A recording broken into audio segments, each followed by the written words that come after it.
Hello, and thanks for joining me. I'm thrilled to share with you a project that's dear to my heart, featuring some of my favorite music written by two of my favorite people, Akin Euba and Kwabena Nketia. We sadly lost Kwabena in 2019 and Akin last year, and the world is a poorer place without them. Kwabena was the chair of the Department of Music when I joined the faculty, and Akin was the Kwabena's successor and my predecessor as the Mellon Professor of Music. I'm grateful to both of them for their many kindnesses, their numerous insights into my music, their encouragement, and generous support over many years. I miss them, and remembering them through their music has been a source of comfort to me in this dark time. They were each renowned ethnomusicologists and also terrific composers. I'm going to share some of my favorite pieces of theirs with you today. 5 by Nketia, followed by 3 of Euba's. And I'll quote them both liberally so you can get a taste of their scholarly writing. These pieces are all exemplars of African pianism, a term introduced by Akin Euba in 1989 and warmly embraced by Nketia and a number of other composers. In that 1989 essay, after noting that European keyboard instruments had been prevalent in Africa since at least the mid-19th century, Akin observes that, quote, "The performance of African xylophones, thumb pianos, plucked lutes, drum chimes, and the polyrhythmic methods of African instrumental music in general form a good basis for an African pianistic style." He adds that an essential feature of such a style would be to make, quote, "the piano behave like an African instrument." And he certainly makes it do so. Here's Nketia's description. African pianism refers to a style of piano music which derives its characteristic idiom from the procedures of African percussion music, as exemplified in bell patterns, drumming, xylophone, and mbira music. It may use simple or extended rhythmic motifs or the lyricism of traditional songs, and even those of African popular music as the basis of its rhythmic phrases. It is open-ended as far as the use of tonal materials is concerned, except that it may draw on the modal and cadential characteristics of traditional music. The primary aim is to explore the potential of African rhythmic and tonal usages. The pieces I'll play showcase the range of expression and the wide range of even musical language that this concept can encompass. So let's get started. I'll begin with 2 work songs by Kwabena Nketia. One striking feature of each of these pieces, and you'll hear it in others as well, is the use of the call and response formula, characteristic of much African and African American music. It's clearly heard at the opening of each piece, a formula which permeates the work's structure at the largest level as well.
Here are Kwabena's notes on the pieces you just heard.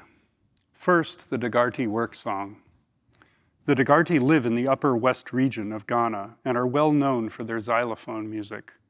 Many of their songs, including collective work songs, are accompanied by xylophones tuned to a pentatonic scale. This piece is an expanded form of the xylophone rendition of one of these work songs. And regarding the second piece, the Bwilsa work song, Nketia writes, the Bwilsa live in the upper east region of Ghana. Their work songs are conceived in a lively style that allows them to expand their movement response as they apply themselves to the work at hand. This piece is a recreation of one of those songs. It begins with a rousing introduction, followed by successive repetitions of the song, each with a varied harmonic and percussive accompaniment. Now, by way of contrast, I'm going to play two lyrical pieces by Nketia, which reference Highlife music, the African popular music genre that originated in Ghana and has spread widely throughout the continent. The first of these is Libation. Nketia says, this piece is based on a popular Highlife song composed by Ike Nyami in the 1960s, in which he offers libation, a prayer, to the ancestors. The work reflects the mood, but transforms the prayer after the introduction into a conversation with the ancestors. This conversation pervades the piece throughout. Phrases are answered by phrases. A melody in the top voice is answered by a melody elsewhere in the texture. And of the second piece, Dagomba, Nketia writes, this is a popular Highlife song style introduced into Ghana by the crew of Liberia. Melodies in this style have a distinct lilt or swing. This work explores the swing element in various extensions of the original tune.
I'll close my Nketia set with his Volta fantasy. He writes, "The Volta is the largest river in Ghana and the source of the country's hydroelectric power. The piece is inspired by the ecology of the region, but selects its materials largely from the tonal and rhythmic characteristics of the music of the Anlo Ewe, one of the communities who live in the region. It derives its basic rhythmic ideas from the bell pattern commonly associated with this community. Although the work tries to reflect their singing style, no quotations of their songs are used in the piece." This piece, I will add, features prominently the so-called African hemiola, a fundamentally polyrhythmic meter, simultaneously 6/8 and 3/4.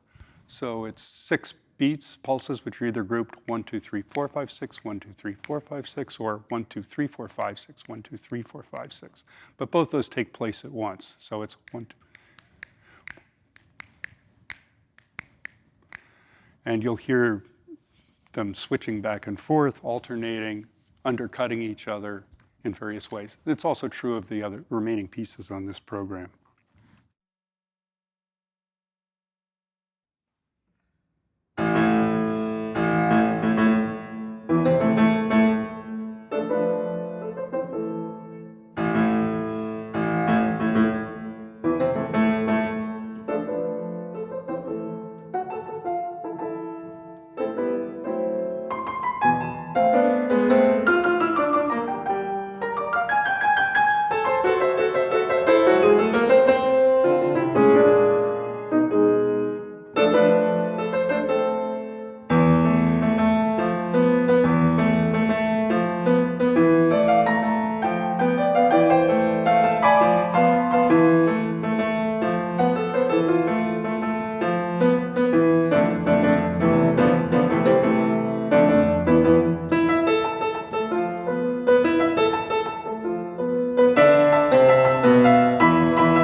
There are 3 pieces in the Akin Euba set.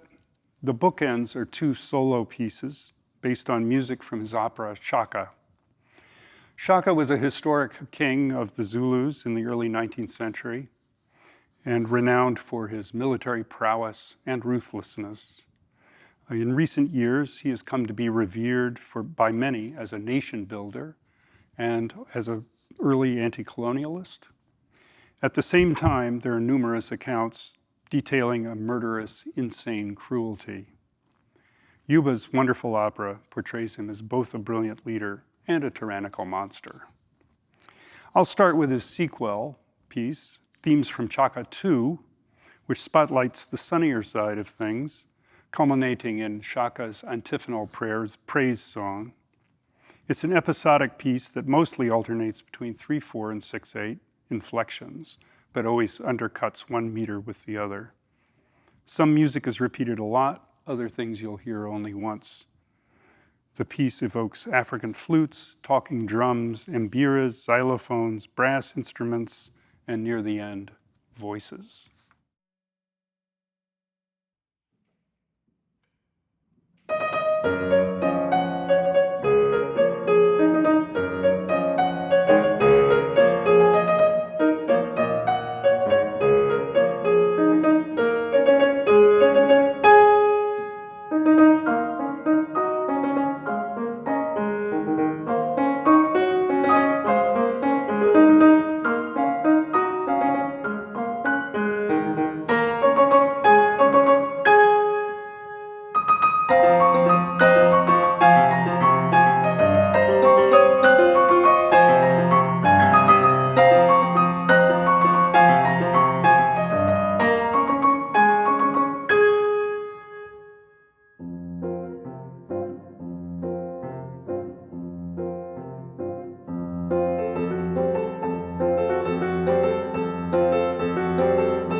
that piece was commissioned, premiered, and recorded by the pianist Darrell Hollister. I commissioned the next piece for a CD called The Waltz Project Revisited, 22 Waltzes for Solo Piano by Contemporary Composers. Akin wrote me this lovely waltz with an African twist and titled the piece, Study in African Jazz 3. He says this about the title. Studies in African jazz is a convenient term for a series of works in which I explore African concepts. Although American jazz is practiced in some parts of Africa, especially South Africa, the term jazz is sometimes used in Africa for music that is unrelated to jazz as it is known elsewhere in the world.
I end with an old favorite of mine, Akin's theme from Chaka 1.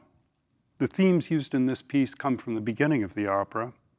And once again, the piano is called upon to imitate African flutes, cowbell patterns, talking drums, choruses of brass and voices, and much more.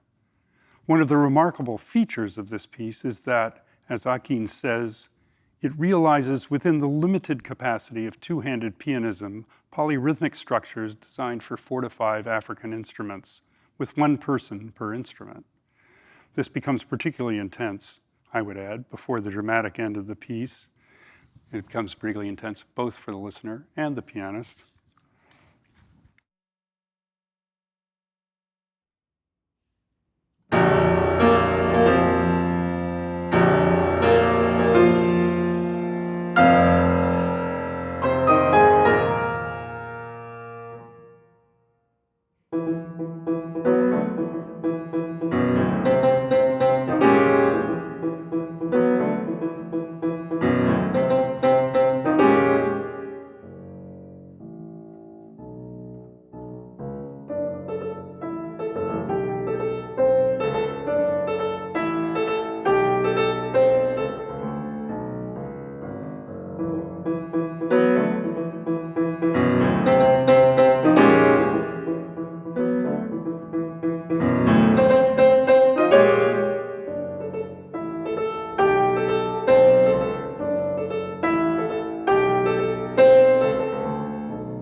Thanks for listening tonight. I'm happy I could share this wonderful music with you. Let's honor our musical ancestors.